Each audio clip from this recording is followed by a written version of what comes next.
సమూయేలు మొదటి గ్రంథము 11వ అధ్యాయము 1 నుండి 3 వచనాలు నేను చదువుతాను. ఒకసారి మీరు బైబిల్ తెరచి చూడండి.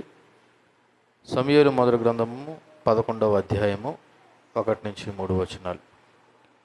అమోనీయుడైన నాహోషు బయలుదేరి యాబేషు గిలాదు వారికి ఎదురుగా దిగినప్పుడు యాబేషు వారందరూ, మేము నీకు సేవ చేయదము, మాతో నిబంధన చేయమని నాహోషుతో అనిరి. ఇశ్రాయేలు అందరి మీదకి నింద తెచ్చినట్లు మీ అందరి కుడి కన్నులను ఓడదీయుదునని మీతో నేను నిబంధన చేసేదనని అమోనీయుడైన నాహోషు యాబేషు వారి పెద్దలతో చెప్పగా, వారు, మేము ఇశ్రాయేలు సరిహద్దులన్నిటికీ దూతలను పంపుటకే 7 దినములు గడువు మాకిమ్ము, మమ్మను రక్షించుటకు ఎవరునూ లేకపోయిన ఎడల మమ్మను మేము నీకు అప్పగించుకుందామని అనిరి. ప్రార్థన చేద్దాం. పరలోకమందున మా తండ్రి, పరిశుద్ధుడైన మా ప్రభువా, మమ్మల్ని ప్రేమించేవాడా మీకు స్తోత్రాలు.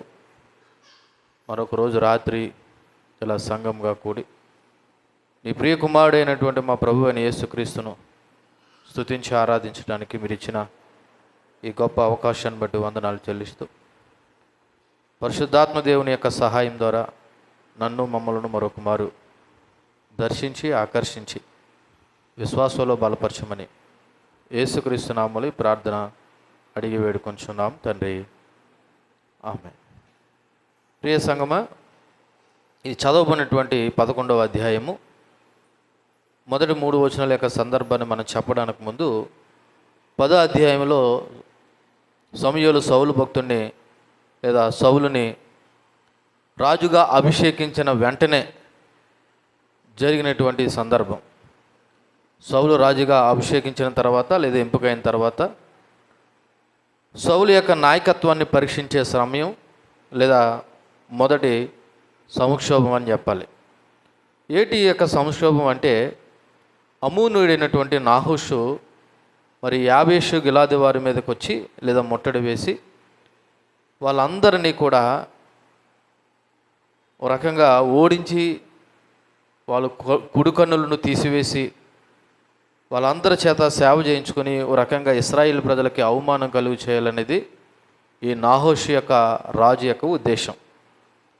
సో ఈ మొదటి 3 వచనాల్లో నుండి కొన్ని విషయాలు మనం జ్ఞాపకం చేసుకున్నప్పుడు ఈరోజు మన వర్తమానం పేరేటంటే, సంకటంలో దేవుని యొక్క రక్షణ కొరకే ఆశ కలిగి ఉండుట. సంకటం అనగా కష్టకాలంలో దేవుడు కలుగుజేయు రక్షణ కొరకు ఆశ కలిగి ఉండుట.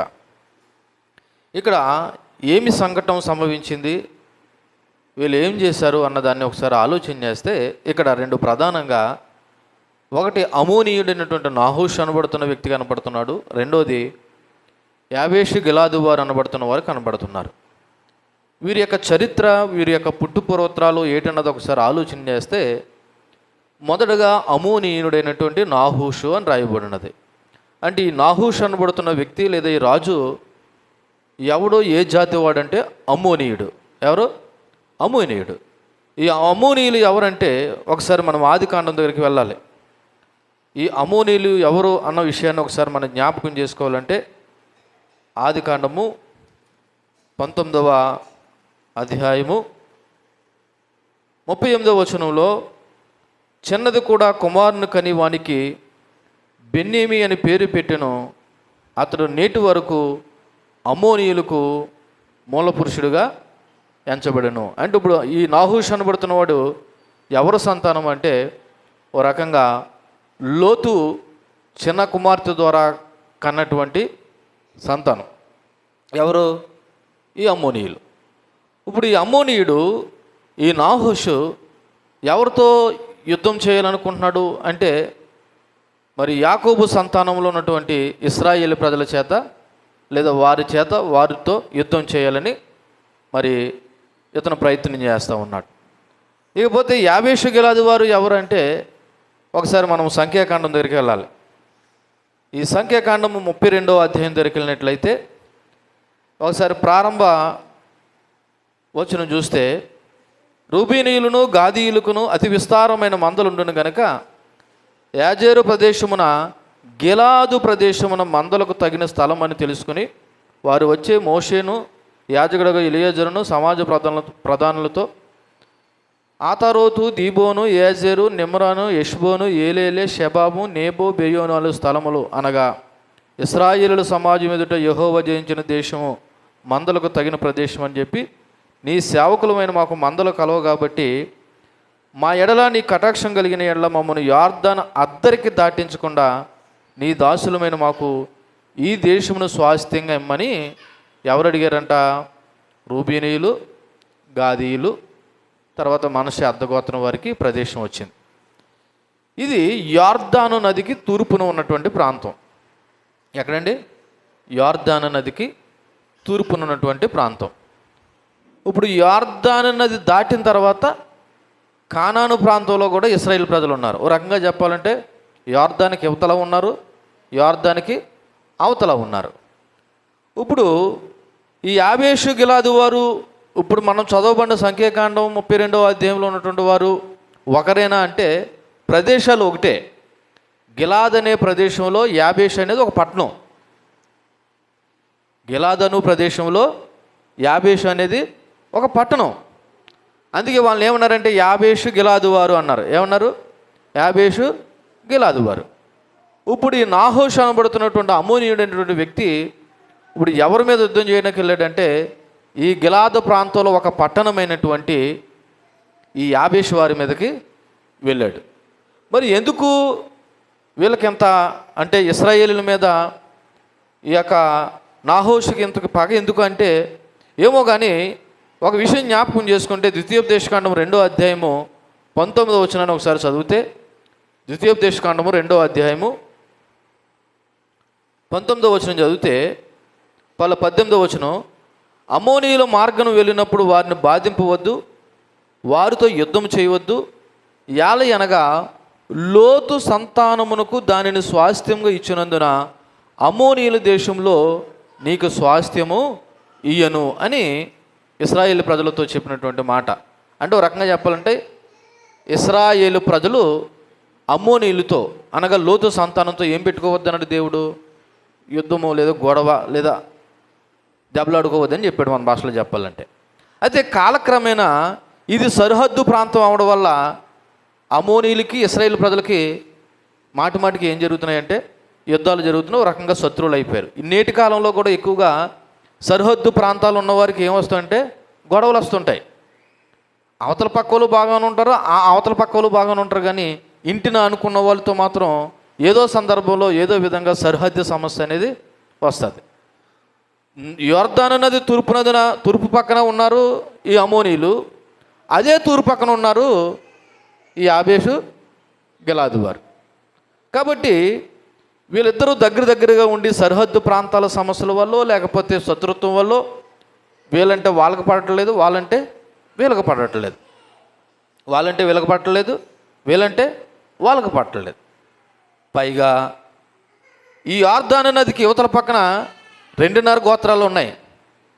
మిగిలిన జనాంగం అంతా ఎక్కడ ఉన్నారు? యొర్దాను నది అవతల పక్కన ఉన్నారు. మరి అవతల పక్కన ఉన్న వాళ్ళు యువతల పక్కన రావాలంటే ఏం దాటుకుని రావాలి? ఈ యొర్దాను నది రావాలి. బిర్జియా ఏమైనా దాటుకుని వచ్చేయడానికి నది దాటుకుని రావాలంటే కొద్దిగా కష్టపడాలి. పైగా మాటికి సహాయానికి రావాలంటే కొద్దిగా కష్టమే.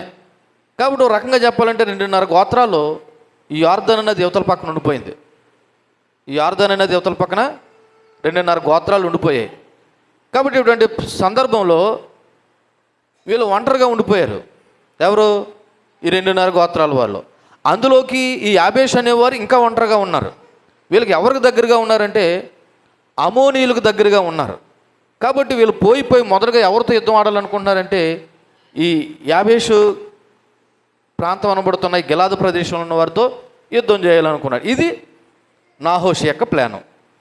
మీకు ఎప్పుడైనా గమనించాలంటే ముందు మొదట శత్రువుని కొడితే తర్వాత మిగిలిన వాళ్ళని కూడా ఏం చేయొచ్చు? కొట్టచ్చు. ఇప్పుడు అమోనీయులకు అతి దగ్గరగా ఉన్నటువంటి ప్రాంతము లేదా ప్రదేశం ఎవరంటే ఈ యాబేషు గిలాదు వారు. ముందు వీళ్ళని కానీ కొట్టినట్లయితే లేదా ఓడించినట్లయితే మిగిలిన వారిని కూడా మనం ఓడించవచ్చని ఒక టైం చూసుకుని, ఏటి ఆ టైం అంటే ఇప్పుడు ఇశ్రాయేలు ప్రజలకు దేవుడు కాదు నాయకుడు ఎవరు? ఎవరు? సౌలు. వాళ్ళు అంతకుముందే ఏమన్నారు? సకల జనులు మర్యాద చొప్పున మాకు ఎవరు కావాలన్నారు? మాకు రాజు కావాలన్నారు. ఇంతవరకు ఇశ్రాయేల్ ప్రజలకు రాజు ఎవరు? దేవుడు. ఇప్పుడు ఎవరు వచ్చారు? ఒక మనిషి వచ్చాడు. విచిత్రం ఏంటంటే ఇంకా ప్రభుత్వం ఫామ్ అవ్వలేదు, వీళ్ళకి సైన్యం కూడా లేదు. ఎవరికి? రాజు ఎంపికంటే అయింది, కానీ దానికి పరిపాలించడానికి అధిపతులు, దాని విభాగాలు, దానికి కావలసిన సైన్యము ఇవన్నీ ఉండాలి. ఇటువంటి టైం చూసుకుని ఈ అమ్మోనీయుడైన నాహోసు ఇశ్రాయేలుతో యుద్ధం చేయడానికి బయలుదేరాడు. ఇది హిస్టరీ, చరిత్ర. ఇది ఈ సందర్భంలో మనం జ్ఞాపకం చేసుకోవాల్సిన విషయం ఏంటంటే, అపవాది లేదా శత్రువు దేవుని పిల్లల మీద ఎప్పుడు దాడి చేస్తాడంటే బలహీన పరిస్థితుల్లో. మరొక మాటలో చెప్పాలంటే దేవునికి దూరం అయిపోతున్న పరిస్థితుల్లో అపవాది ఏం చేస్తాడంటే దేవుని పిల్లల మీద దాడి చేస్తాడు. ఇప్పుడు రకంగా చెప్పాలంటే ఇశ్రాయేలు ప్రజలకు ఒక పక్క దేవుడు దూరం అయ్యాడు, అలాగని రాజు కూడా ఎంపికైతే అయ్యాడు కానీ రెడీగా లేడు. ఇటువంటి పరిస్థితుల్లో అదును చూసుకుని ఈ అమ్మోనుడైనటువంటి నాహోసు ఇశ్రాయేలు ప్రజలకు అవమానం కలుగజేయడానికి లేదా యుద్ధం చేయడానికి బయలుదేరాడు అన్నమాట. కాబట్టి ఈ సందర్భంలో మనం అందరం గుర్తు చేసుకోవాల్సిన విషయం ఏంటంటే, దేవునికి దూరం అయిపోతున్నప్పుడు అపవాది ఎప్పుడూ కూడా శత్రువు చేయడానికి సిద్ధంగా రెడీగా ఉంటాడనే విషయాన్ని మనము జ్ఞాపకం చేసుకోవాలి. కాబట్టి మొదటి వచనాన్ని నేను ఒకటి జ్ఞాపకం చేస్తాను. చూడండి, అమోనీయుడైన నాహోషు బయలుదేరి యాబేషు గిలాదు వారికి ఎదురుగా దిగినప్పుడు యాబేషు వారు అందరూ అన్నారంట, మేము నీకు సేవ చేయదుము, మాతో నిబంధన చేయమని నాహోషుతో అనిరి. సరెండర్ అయిపోయారు. ఎవరు? ఈ యాబేషు గిలాదు వారు ఈ నాహోషు రాజుకి ఏమైపోయారు?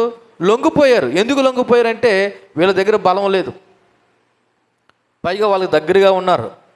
వీళ్ళకి సహాయం చేద్దామంటే అన్నదమ్ములందరూ కొద్దిగా దూరంగా ఉన్నారు. చాలామంది నది అవతల ఉన్నారు, అది కొద్ది మంది మాత్రమే అవతల పక్కన ఉన్నారు. అవతల పక్క వాళ్ళ సైన్యం ఎక్కువగా ఉంది.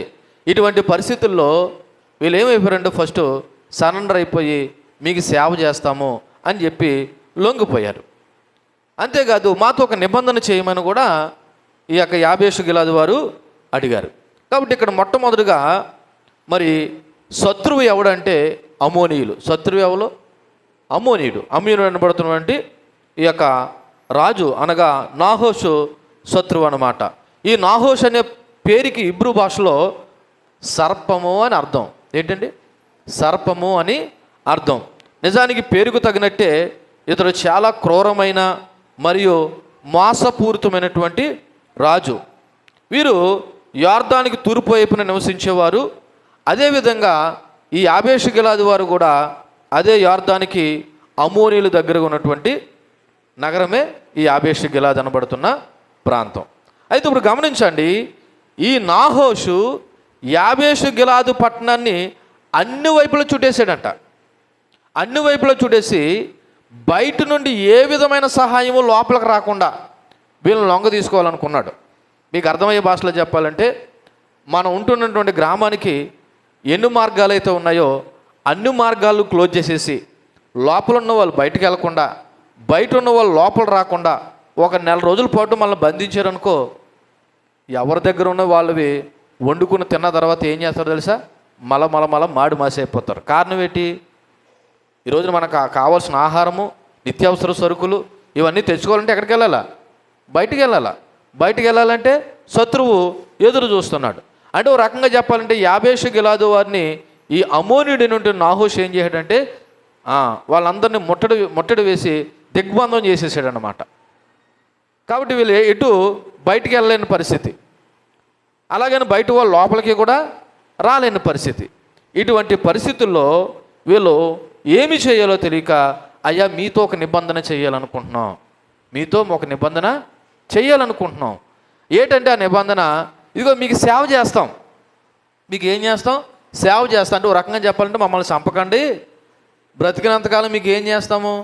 సేవ చేస్తాము అని చెప్పేసి ఓ రకంగా వీళ్ళు నిబంధన చేసుకోవడానికి రెడీ అయిపోయారు. ఓ రకంగా చెప్పాలంటే వీళ్ళ బలహీనత, వీళ్ళ యొక్క బలహీనత, రెండోది వాళ్ళ భయము ఆ విధంగా చేసింది. నిజం చెప్పాలంటే దేవుని పిల్లలకి బలహీనత వచ్చినా భయం వచ్చినా ఫస్ట్ ఎవరి వైపు చూడాలి? చెప్పాలి, ఎవరి వైపు చూడాలి? దేవుని వైపు చూడాలి. దేవుని వైపు ఎవరు చూస్తారు? దేవుని మీద ఆధారపడేవారు చూస్తారు. ఇప్పుడు యాబేషు గిలాది వారే కాదు, ఎంటైర్ ఇశ్రాయేల్ ప్రజలందరూ పరిస్థితి ఎలాగ ఉందంటే దేవునితో పని లేదు ఇంకా వాళ్ళకి. మాకెవరున్నారు? రాజు ఉన్నారు. ఇదే అపోహలోనే ఉన్నారు తప్ప, అయ్యో మనలందరినీ ఐగుప్తు దేశం నుండి నడిపించి విడిపించి ఈ రోజున పాలు తేనెలు ప్రవహించు ఈ కానాను అనబడుతున్న దేశంలో మనల్ని సురక్షితంగా నిలిపినటువంటి దేవుడు ఉన్నాడు, ఆపదొచ్చినా కష్టం వచ్చినా ఆయన వైపు చూద్దామనే ఆలోచన పోయి వీళ్ళు ఏం చేయాలో తెలియక ఒక భయకంపితులై బలహీన పరిస్థితుల్లో దేవుని వైపు చూడకుండా శత్రువుతో రాజీ పడిపోయారు. శత్రువుతో ఏం పడిపోయారు? రాజీ పడిపోయారు. ఈ వచనంలో నుండి కొన్ని ముఖ్యమైన విషయాలు మనం జ్ఞాపకం చేసుకుంటే, మీకు ముందే చెప్పాను, శత్రువు మన బలహీన సమయాన్ని లక్ష్యంగా చేసుకుని మన మీద దాడి చేస్తాడు. శత్రువు మన బలహీన సమయాన్ని లక్ష్యంగా చేసుకుని మన మీద ఏం చేస్తాడు? దాడి చేస్తాడు. పేతురు రాసినటువంటి మొదటి పత్రిక 5వ అధ్యాయము 8వ వచనాన్ని ఒకసారి చూద్దాం. పేతురు గారు రాసినటువంటి మొదటి పత్రిక 5వ అధ్యాయము 8వ వచనం, నిబ్బరమైన బుద్ధి గలవారే మెలకుగా ఉండండి, మీ విరోధి అయిన అపవాది గర్జించు సింహం వలె ఎవరి మృంగుదు అని వాడు ఏం చేస్తాడంట? వెతుకుతూ తిరుగుచున్నాడు. మన విరోధి అయినటువంటి అపవాది ఏం చేస్తాడంటండి? గర్జించు సింహం వలె ఎవరిని మృంగుదునా అని తిరుగుతున్నాడు. ఇప్పుడు ఎవరిని మింగుతాడు చెప్పండి? ఎవరిని మింగుతాడు? ఎవడు బలహీన పరిస్థితుల్లో ఉన్నాడో, ఎవరికి దూరంగా ఉన్నాడో. ఎందుకని మీకు మధ్యాహ్నం చెప్పాను, దేవుని యందు భయభక్తులు గలవాడు పట్ల దేవుని యొక్క కావలనేది ఎప్పుడు ఉంటుంది. యోబు విషయంలోనూ అలాగే దావీదు 34వ కీర్తన 7వ వచనంలో చెప్పబడినట్లు ఆయన దూత ఎవరు ఎందుకు కావాలి ఉంటుంది? ఆయన అంటే భయభక్తులు గలవారి పట్ల. ఇప్పుడు ఆయన అంటే భయభక్తులు లేని వారి పట్ల ఇప్పుడు అపవాదం అనబడుతున్న సాతాను గర్జించు సింహం వలె ఎవరు మృంగుద్దునా అని తిరుగుతున్న క్రమంలో బహుశా ఆలోచన చేయండి, ఎవరు మృంగుతాడు? మింగితే ఎవరు బలహీనంగా ఉన్నారో, ఎవడికి వాడికి దొరుకుతున్నారో, ఎవడికి వాడు చిక్కబడుతున్నారో వాళ్ళ మీద ఏం చేస్తాడు?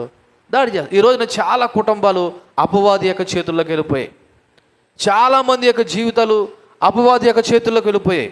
వాళ్ళు గ్రహించలేకపోతున్నారు, మేము బాగానే ఉన్నాము, మేము ఆర్థికంగా లేకపోతే సామాజికంగా లేకపోతే ఇంకో పరంగా మేము బాగానే ఉన్నాం అనుకుంటున్నారు. కానీ ఆధ్యాత్మికంగా ఆలోచన చేస్తే వాళ్ళు సాతాను యొక్క అధీనంలో ఉన్నారు. సాతాన్ని ఏం చెప్తే అది చేస్తారనమాట. నేను చెప్పాలంటే వాళ్ళు ఏం చేద్దామన్నా కూడా వాళ్ళ చేతిలో ఉండదు. అపవాది వాళ్ళు ఎలా నడిపిస్తే అలా నడిపిస్తారు. ఎందుకని? ఎవరు అధీనంలో పోయారు? అపవాది యొక్క అధీనంలో పోయారు. నేను అపవాది అధీనంలో ఉన్నాననే విషయాన్ని కూడా తెలుసుకోలేనటువంటి దౌర్భాగ్యమైన పరిస్థితిలో ఈరోజున చాలామంది క్రైస్తవులు కూడా జీవిస్తూ ఉన్నారు. కాబట్టి ఇక్కడ మనం గమనించవలసిన విషయం ఏంటంటే, శత్రువు అనబడుతున్న అపవాది ఎవరినైనా సరే బలహీన పరిస్థితుల్లో వాళ్ళ మీద దాడి చేసి మృంగి వేస్తాడంట. మరి అయితే మనం ఏం చేయాలా? అక్కడే రాయబడి ఉన్నది, ఎలా ఉండాలంట? నిబ్బరమైన బుద్ధి గలవారే మెలకుగా ఉండండి. ఏ బుద్ధి అండి ఇది? ఎలాగ ఉంటుంది అంటారు? ఇది ఎలాగుంటుంది అంటారు? నిబ్బరమైన బుద్ధి అంటే ఎలాగుంటుంది? అది ఎలాగుంటుంది, ఏ విధంగా ఉంటుంది అన్నది నీకు తెలియాలంటే ప్రభు దగ్గర, ప్రభు మీద, ప్రభుతోనూ నువ్వు ఆధారపడి జీవించినప్పుడు నువ్వు మెలకుగా ఉండడం అంటే పడుకోవద్దని కాదు, నువ్వు పాపమని గ్రహించి, ఏంటి అది పాపమని గ్రహించి దేవునికి దగ్గరగాను పాపాన్ని దూరంగా ఉన్నప్పుడు నువ్వు నిబ్బరం కలిగి ధైర్యంగా కలిగి జీవిస్తావు. లేదా మళ్ళా చెప్తున్నాను, మీకు సింపుల్గా అర్థమయ్యే భాషలో చెప్తున్నాను. మన అందరికీ కోడి తెలుసు, కోడి పిల్లలు తెలుసు.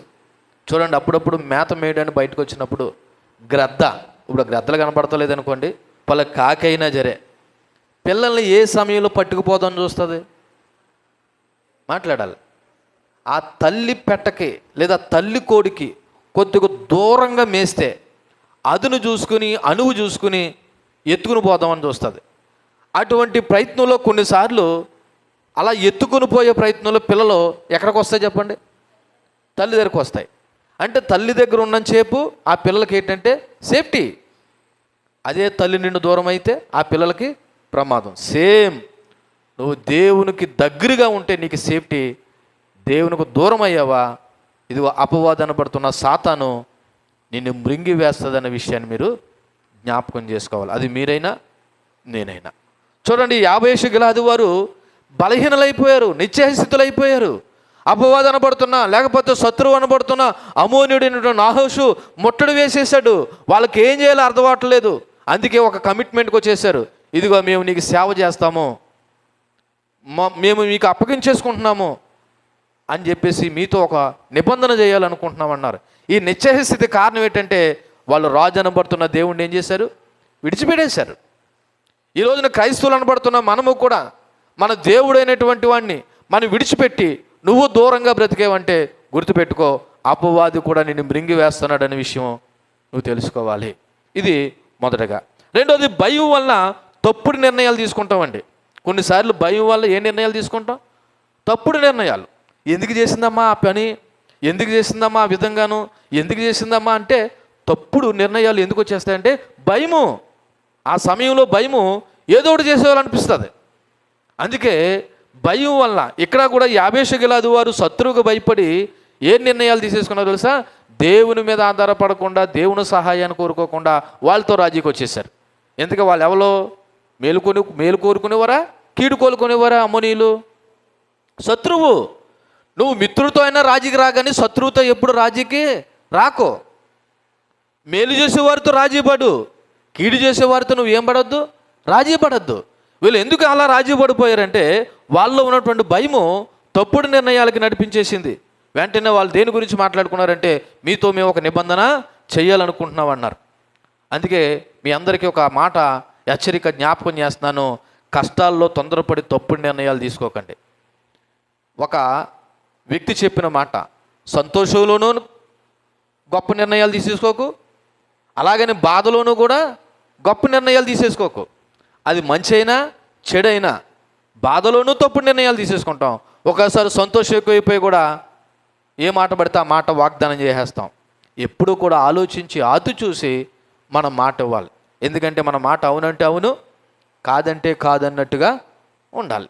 కాబట్టి తప్పుడు నిర్ణయాలు ఎటువంటి సమయాల్లో తీసేసుకుంటారంటే భయం వల్ల తప్పుడు నిర్ణయాలు తీసేసుకుంటారు. కాబట్టి దేవుని పిల్లలుగా కష్టాల్లో తొందరపడి నిర్ణయాలు తీసుకోకుండా మనం ఏం చేయాలంటే దేవుని చిత్తాన్ని వెతకాలి. ఎవరి చిత్తానండి? అవును, నిజమే. మనుషులుగా మనకు బాధలు వస్తాయి, కష్టాలు వస్తాయి, ఇబ్బందులు వస్తాయి, అవమానాలు ఎదురవుతాయి. ఇటువంటి సమయంలో తప్పుడు నిర్ణయాలు తీసుకోకూడదు. మీకు ఒక విషయం చెప్పనా? ఒక్కసారి తప్పుడు నిర్ణయం తీసుకున్నాం అనుకో, దాని యొక్క ఫలితము జీవితాంతం అనుభవించాలి. చూడండి, కొంతమంది ముఖ్యంగా ప్రేమించుకునేవారు తల్లిదండ్రులు కాదని, అది పురుషుడైనా స్త్రీ అయినా ఏం చేస్తారు? తప్పుడు నిర్ణయాలు తీసేసుకుని పెళ్లి చేసేసుకుంటారు. కానీ దాని యొక్క ఫలితము ఎంతవరకు అనుభవించాలి? అఫ్కోర్స్ అవతల వాళ్ళు మంచిగా ఉండి మంచిగా చూసుకుంటే హ్యాపీయే. కానీ కొన్నిసార్లు తల్లిదండ్రుల మాటలు ఎదిరించి లేదా తల్లిదండ్రులకు దూరం అయిపోయి తప్పుడు నిర్ణయాలు తీసేసుకున్నప్పుడు వాళ్ళు ఎంతవరకు ఆ జీవితాన్ని కొనసాగించాలంటే జీవితాంతం ఆ ఫలితం ఏం చేయాలా? అనుభవించాలి. అందుకే కష్టాల్లోనూ భయంలోనూ తొందరపడి ఏ నిర్ణయాలు తీసుకోకూడదు తెలుసా? తప్పుడు నిర్ణయాలు తీసుకోకూడదు. మరి ఏం చేయాలంటే దేవుని చిత్తాన్ని వెతకాలి. ఏంటండి? దేవుని చిత్తాన్ని వెతకాలి. అలాగే ఈ 1వ వచనంలో 4వ మాట ఏంటంటే, నాహూషు లాంటి శత్రువు కంటే దేవుడు అనుగ్రహించే రక్షణ గొప్పది. నాహూషు లాంటి శత్రువు కంటే లేదా అపవాది కంటే మనము నమ్మిన దేవుడు మనకు అనుగ్రహించే రక్షణ గొప్పది.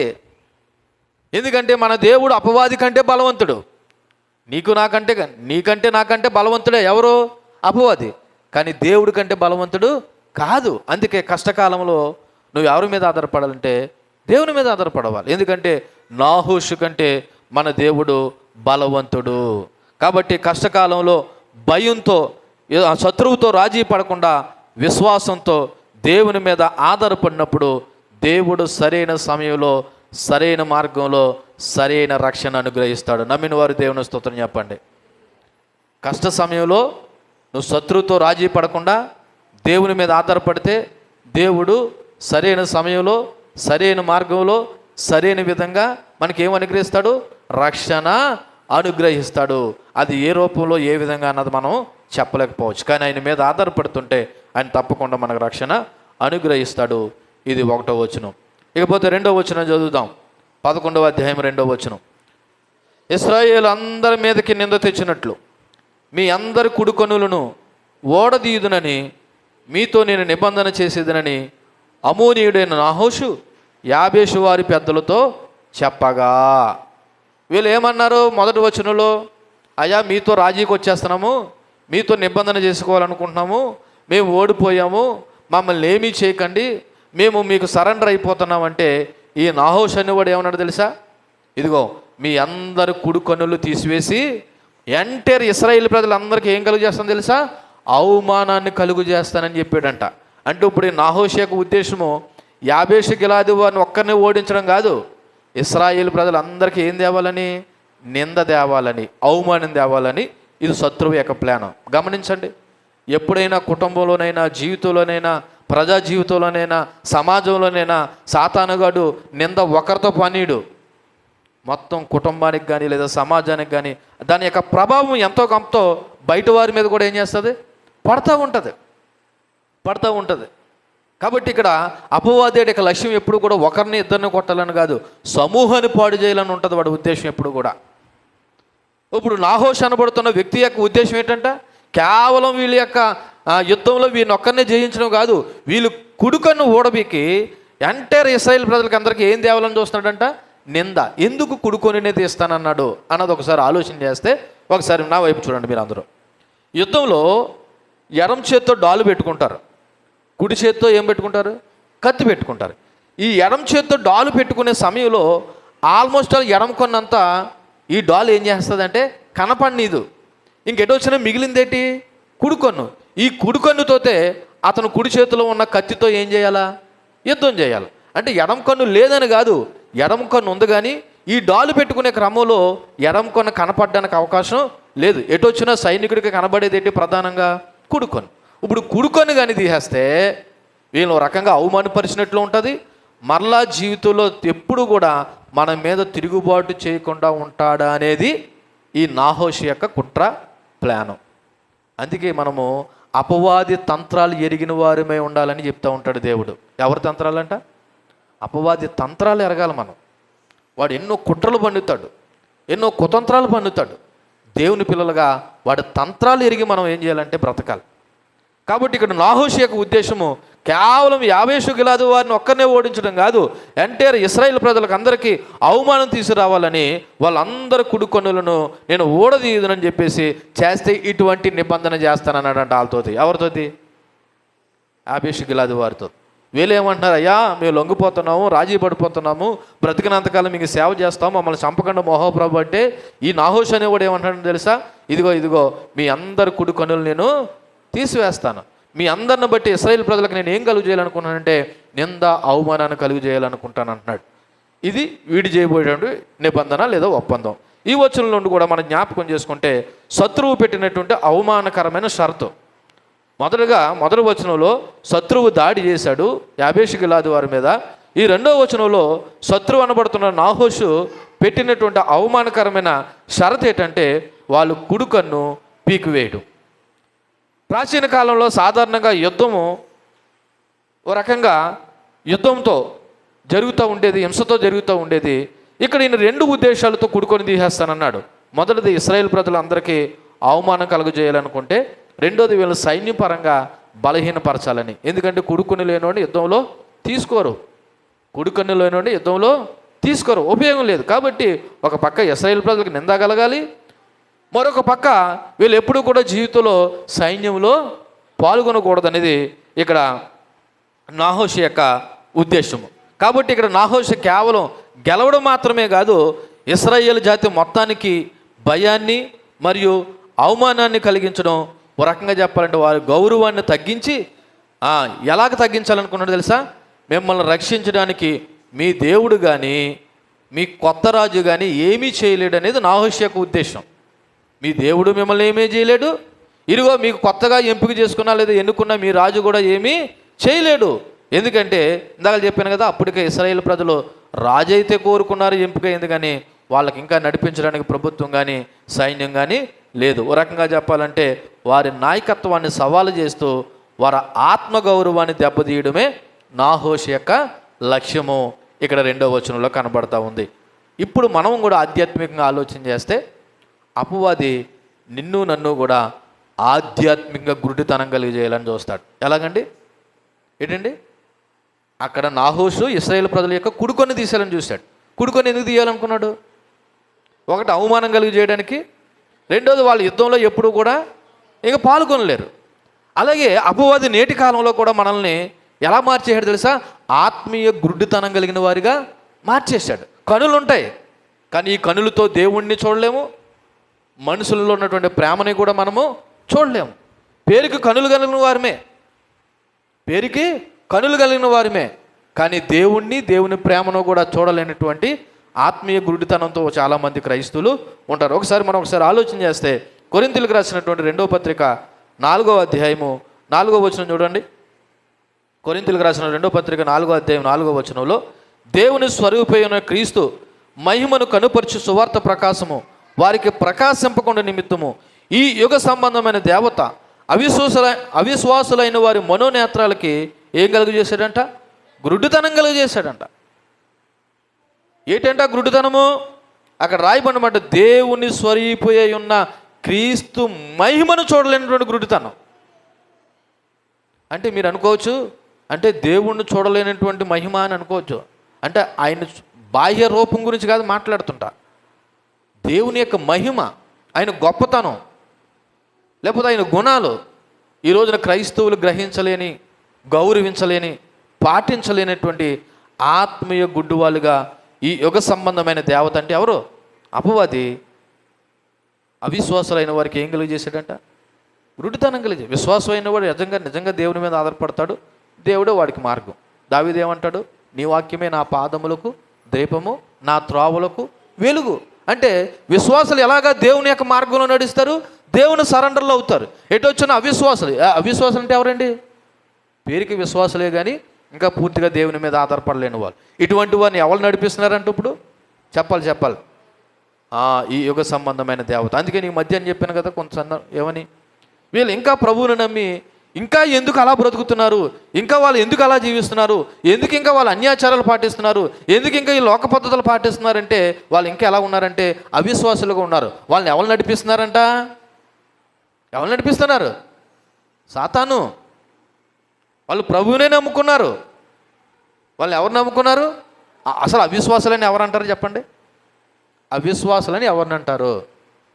యేసు ప్రభువుని నమ్ముకున్నామని చెప్పుకొని ఆయన ఆజ్ఞల ప్రకారం నడవలేని వారందరూ కూడా ఎవరన్నమాట? చెప్పాలి, అవిశ్వాసులు. ఎవరు నమ్ముకోవడం వాళ్ళు? యేసు ప్రభువునే నమ్ముకున్నారు, దేవుడినే నమ్ముకున్నారు, కానీ దేవుడు చెప్పినట్టు నడవరు. ఎందుకు నడవరు అంటే వాళ్ళు యుగ సంబంధమైన దేవత వాళ్ళ మనోనేత్రాలకు ఏం కలుగజేశాడంట? గురుడితనం. దేవుని మహిమను చూడలేనటువంటి గురుడితనం, ఆయన కార్యాలు వివరించలేనటువంటి గురుడితనం, ఆయన కొరకు బ్రతకలేనటువంటి గురుడితనం. అక్కడ నాహోసు యాబేషుగిలాదు వారి యొక్క కనులను ఓడబీకి వాళ్ళకి నింద అవమానం కలుగు చేయాలన్నదే అక్కడ నాహోసు కుట్ర అయితే, ఇక్కడ అపవాది అనబోతున్న సాతాను విశ్వాసుల్లో చేరి అవిశ్వాసులుగా మార్చి ఆయన మహిమను చూడలేనటువంటి మనోనేత్రాలకు గుడ్డితనం కలిగజేసే విధంగా ఈ రోజున అపవాది పనిచేస్తున్నాడు. అది గ్రహించలేని స్థితిలో ఈ రోజున చాలా క్రైస్తవులు ఉన్నారు. కానీ నిజం చెప్పాలంటే మన అందరి గోలో ఏంటో తెలుసా?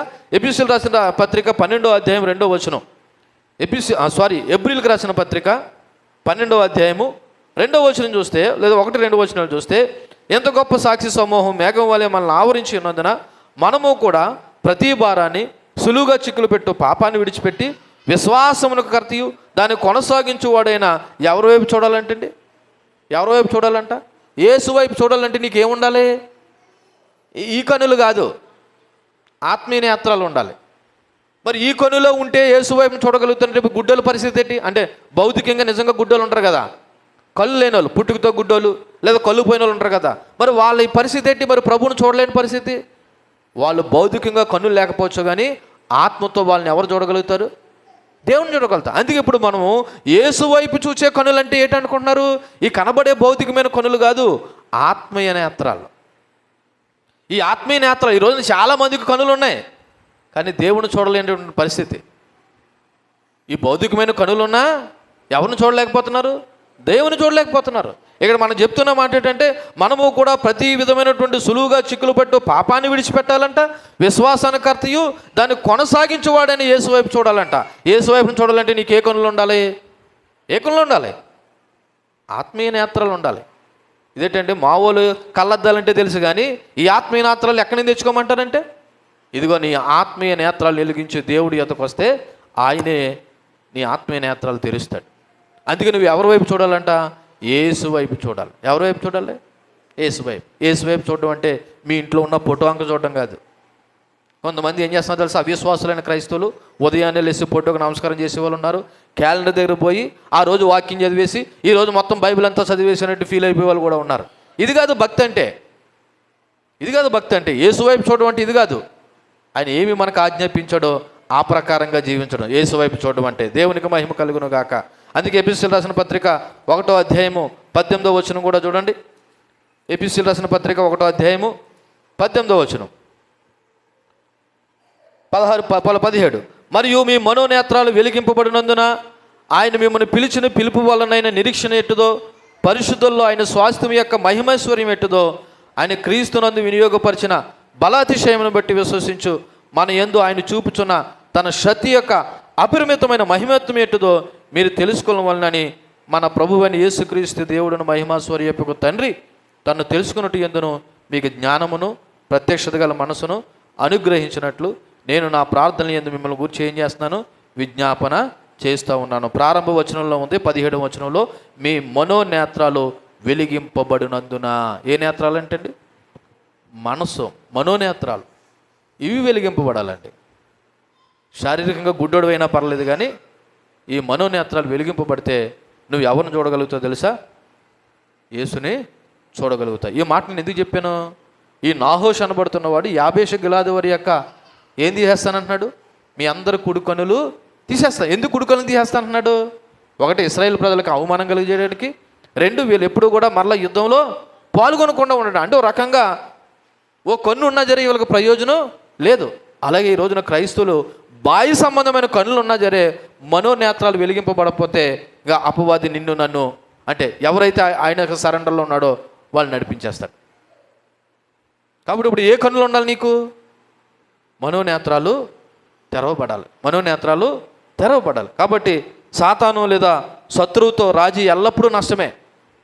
సాతానుతో కానీ శత్రువుతో కానీ రాజీ ఎల్లప్పుడూ నష్టమే. అది కొంచెమైనా రాజీ పడినా నష్టమే.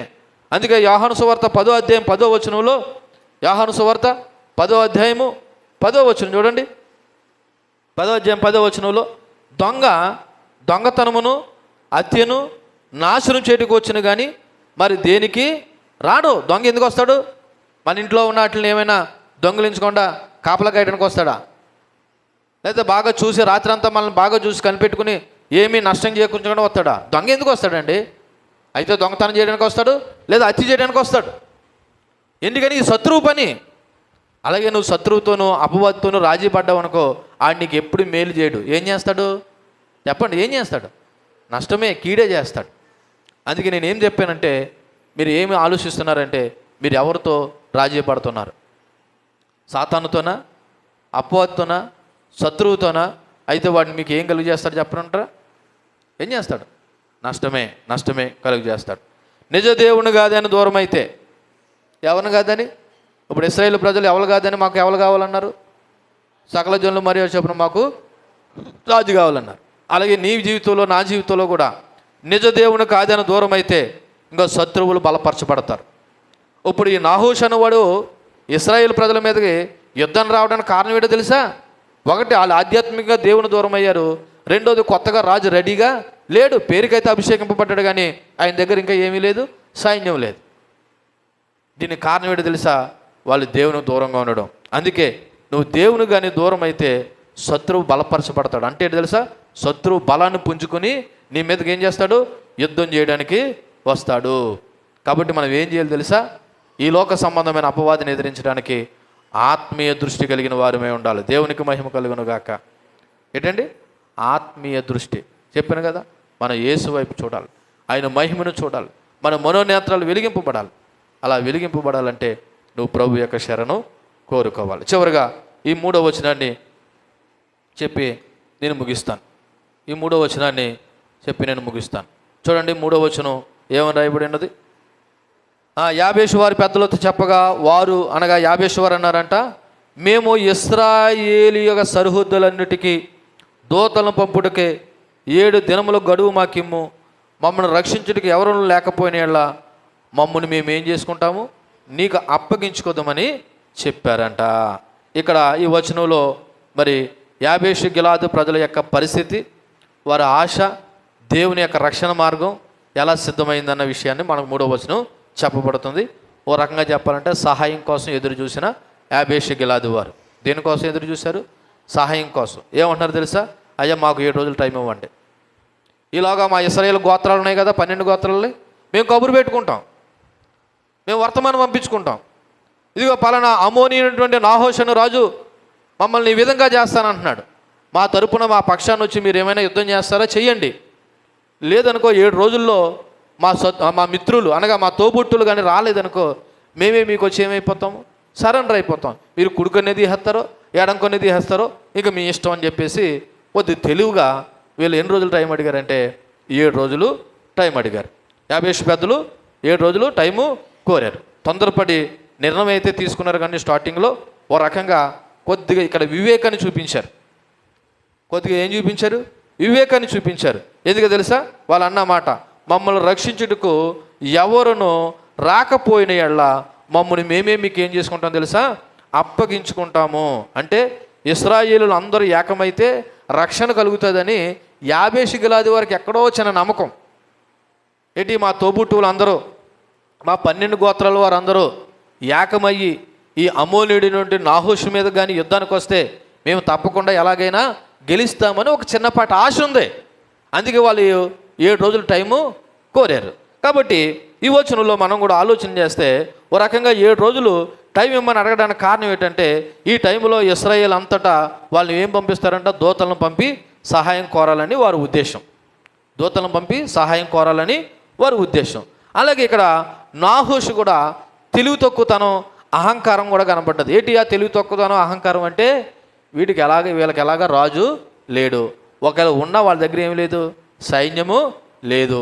ఈ టైంలో 7 రోజులు కాదు కదా, 70 రోజులు టైం ఇచ్చినా సరే వీళ్ళని మనం ఈజీగా ఓడించవచ్చు.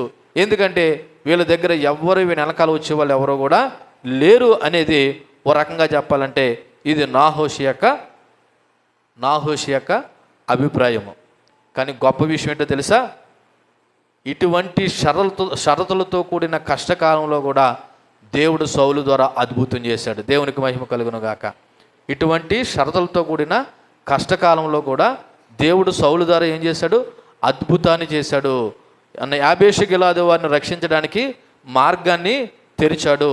ఓ రకంగా చెప్పాలంటే దేవుడు వాళ్ళకు గొప్ప మార్గదర్శనాన్ని చూపించాడు. ఒకసారి మన రోమిలకు రాసిన పత్రిక 8వ అధ్యాయము 31వ వచనం కానీ చదువుకున్నట్లయితే, రోమిలకు రాసినటువంటి పత్రిక 8వ అధ్యాయము 31వ వచనం కానీ మనం చదివినట్లయితే, ఇట్లుండగా ఏముందుము, దేవుడు మన పక్షమునుండగా మనకి విరోధి ఎవడు? దేవుడు మన పక్షాన ఉండగా మనకి విరోధి ఎవడండి?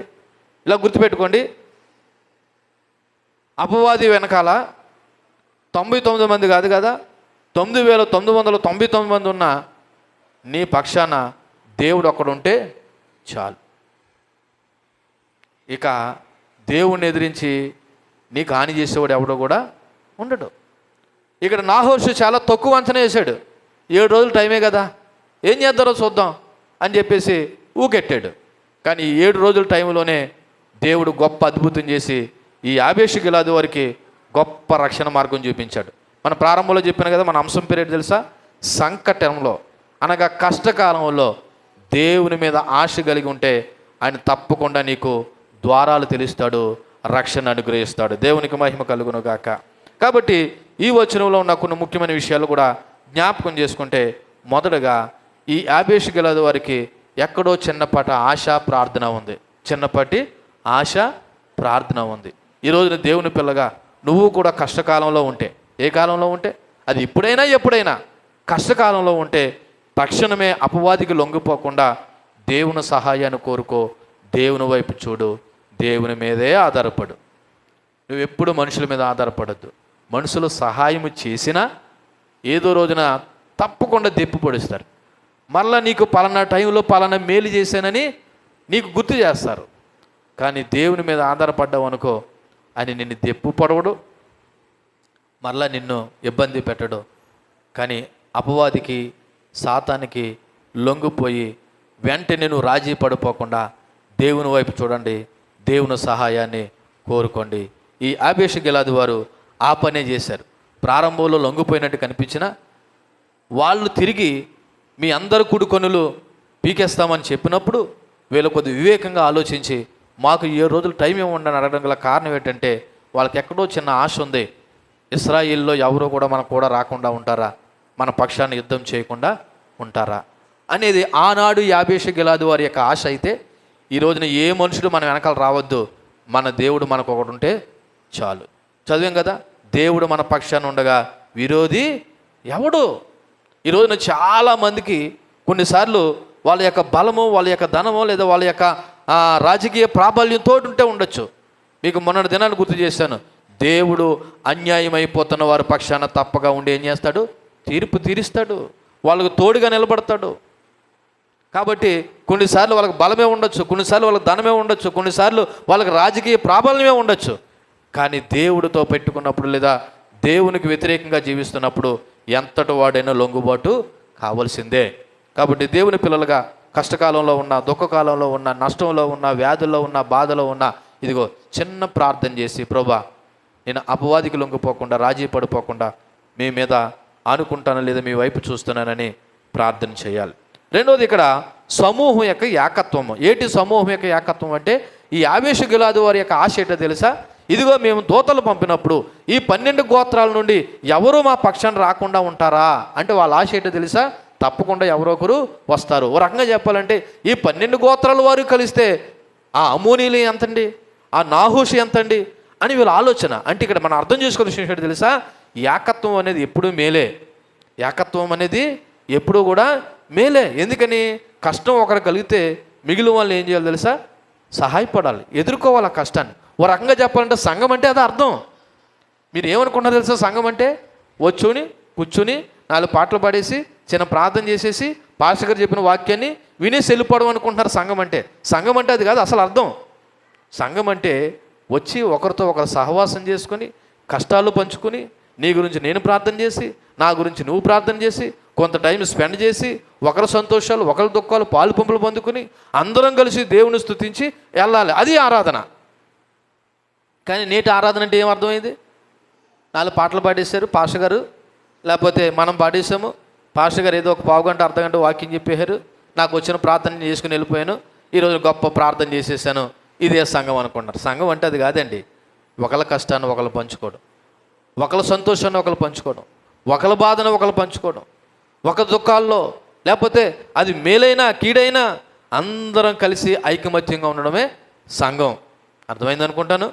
అర్థమైతే దేవుని స్తోత్రం. కాబట్టి ఇది సమూహంలో ఉన్నటువంటి ఏకత్వము. మూడోది, కష్టకాలంలో ప్రార్థించాలి. అవసరమైతే విశ్వాసుల సహాయాన్ని కోరాలి. ఏమని? అమ్మా నేను ఈ కష్టంలో ఉన్నాను, నేను ఈ బాధల్లో ఉన్నాను, ఇదిగో నువ్వు మనసులో పెట్టుకుని ప్రార్థన చేయి. లేకపోతే ఎవరికో చెప్పుకో, లేకపోతే అందరికీ చెప్పినా పర్లేదు, ఒకటి చెప్పే ఉంటాయి, కొన్ని చెప్పలేని ఉంటాయి. విశ్వాసం అయితే నువ్వు తోటి విశ్వాస యొక్క సహాయాన్ని కోరాలి. అపోస్తలుని పౌలు చాలా సందర్భాల్లో ఆయా పత్రికలు రాసిన సంఘానికి మా గురించి ప్రార్థన చేయండి అంటాడు. ఎవరు? పౌలు గారు. మా గురించి ప్రార్థన చేయండి అంటాడు. ఎందుకని? విశ్వాసకి సహాయం ఏంటో తెలుసా? ప్రార్థనే. నీ ప్రార్థన నాకు సహాయము, నా ప్రార్థన నీకు సహాయము. కాబట్టి ఒకరు ఏ రకమైన సహాయాన్ని కోరుకోవాలి తెలుసా? ప్రార్థన సహాయాన్ని కోరుకోవాలి. వీలైతే ఆర్థికంగా సహాయపడితే ఇంకా మంచిది. నేను కష్టంలో ఉన్నాను, నా ఆర్థిక పరిస్థితి తిరిగి ఒకవేళ మీలో ఎవరైనా ఉన్నవారు కొద్ది గొప్ప ఆర్థిక సహాయం చేశారనుకో, అది కూడా రకంగా సహవాసంలో భాగమే. ఒకవేళ ఆర్థిక సహాయం చేసినా చేయకపోయినా ప్రార్థనా సహాయం మాత్రం కంపల్సరీ చేయాలి. ఒక రకంగా మనం కోరుకోవాలి కూడా, అడగాలి. నీ కష్టం ఏదో నువ్వు చెప్పకుండా నాకు తెలియదు కదా, నా కష్టం ఏదో నేను కూడా మీతో చెప్పకుండా తెలియదు కదా. కాబట్టి మీరు వచ్చి పాస్టర్ గారు నా కష్టం ఇదండి, నా గురించి ప్రార్థన చేయండి అని మీరైనా చెప్పాలి, లేదా నా కష్టం ఏదో మీతో అయినా చెప్పాలి. ఒక రకంగా చెప్పాలంటే ఒకరు ప్రార్థనా సహాయాన్ని కోరుకోవాలి. విచిత్రం ఏంటి తెలుసా? నా ప్రార్థనాంశం నీకు తెలియదు, నీ ప్రార్థనాంశం నాకు తెలియదు. ఎప్పుడు సంఘం ప్రార్థన చేస్తుంది? మరి సంఘం ప్రార్థన చేయాలంటే మన ప్రార్థన సహాయాన్ని కోరుకోవాలి కదా, అలాగే మనం కూడా చెప్పాలి కదా, అలాగే సంఘం కూడా ప్రార్థన చేయాలి కదా. మనం ఏదైనా ప్రార్థన సహాయాలు కోరుకుంటే ఏం చేస్తాం తెలుసా?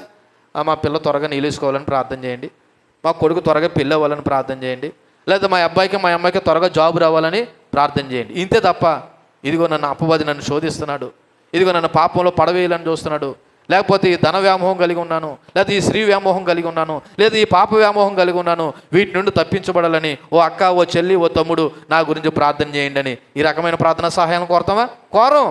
మన సీక్రెట్లు వాళ్ళు తెలిసిపోతాయని. సరే, నువ్వు కోరినా కోరుకుపోయినా నిజమైన విశ్వాసం అయితే కష్టకాలంలో ప్రార్థన సహాయాన్ని కోరాలి, కోరుకోవాలి. నాలుగవదిగా, దేవుని పని చేస్తాడనే లేదా రక్షణ ఇస్తాడనే నమ్మకం నీకు ఉండాలి. ఇప్పుడు యాబేషు గిలాదు వారి యొక్క నమ్మకం ఆశయుడు తెలుసా?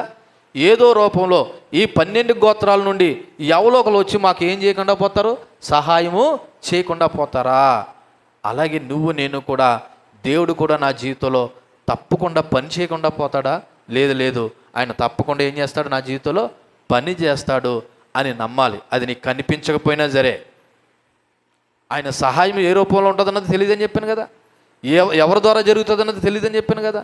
ఎప్పుడు జరిగినా ఎవరి ద్వారా జరిగినా ఆయన సహాయం చేస్తాడనే నమ్మకం నీకు ఉండాలి. అప్పుడే నీవు దేవుని మీద ఆధారపడతావు, ఆయన్ని నమ్ముకోగలుగుతావు, విశ్వసించగలుగుతావు. సో ఈ 3 వచనాల నుండి ఇదిగో శత్రువు వాళ్ళ మీద దాడి చేశాడు, శత్రువు వాళ్ళకి కఠినమైన షరతు పెట్టాడు. కానీ యాబేషు గిలాదు వారు మాత్రం దేవుని యొక్క సహాయాన్ని కోరుకునే నిమిత్తము ఆ యొక్క మరి 12 గోత్రాల వారికి దూతలను పంపేసి దేవుని యొక్క సహాయాన్ని కోరుకున్నారు. ఏం జరిగింది? ఒక రకంగా దేవుడు వాళ్ళకి రక్షణ అనుగ్రహించాడా? యాబేషు గిలాదు వారు మేలు పొందుకున్నారా లేదన్నది తర్వాత వారం ధ్యానం చేద్దాం. దేవుడి ఈ మాటలు మన అనుకుల్లో దీవించి ఫలింపచేయునుగాక. ఆమె. కళ్ళు మూసుకోండి. చెప్పబడిన వాక్యాన్ని బట్టి మనం కొన్ని నిమిషాలు ప్రార్థన చేద్దాం. మన జీవితంలో కూడా శత్రువు మన మీద దాడి చేస్తూ ఉన్నప్పుడు నువ్వు ఎవరి సహాయాన్ని కోరుకుంటున్నావు, ఎవరి మీద ఆధారపడుతున్నావు అన్నది కూడా ఒకసారి ఆలోచన చేద్దాం.